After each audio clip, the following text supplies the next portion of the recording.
Gỡ là mình nhé nên là bay về đây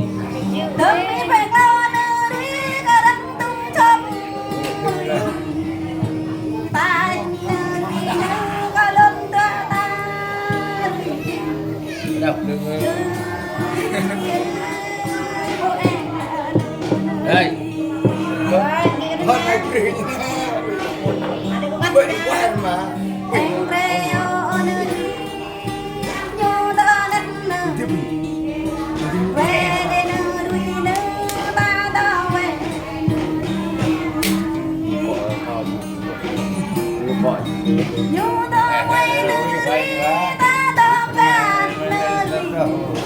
lấy cái lúc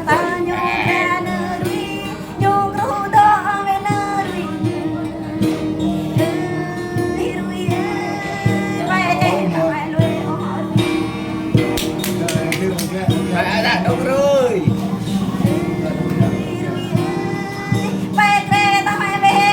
Việt Nam rồi Việt Nam rồi Việt Nam có đấy Việt Nam giờ bị quy giờ Việt Nam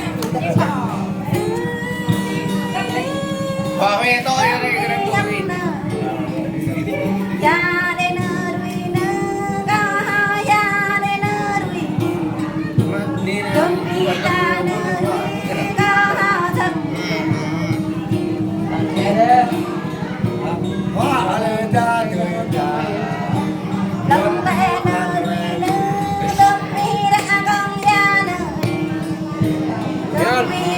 đừng lên đây dân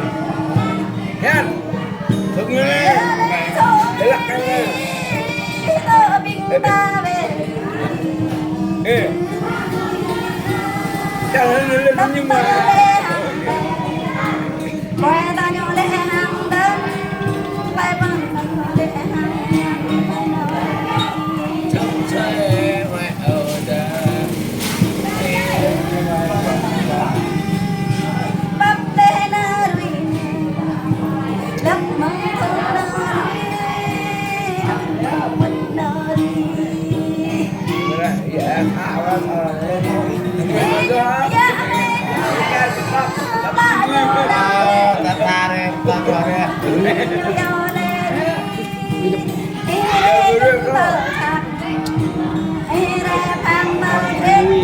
chẳng mầm cái này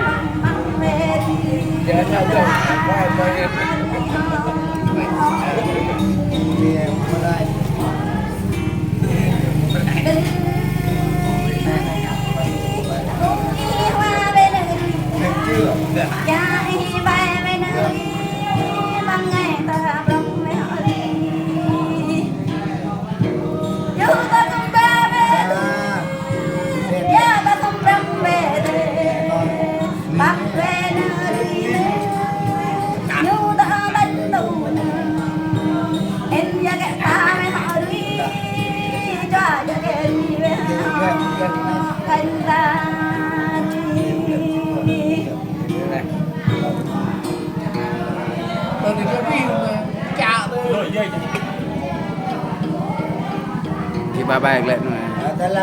rồi.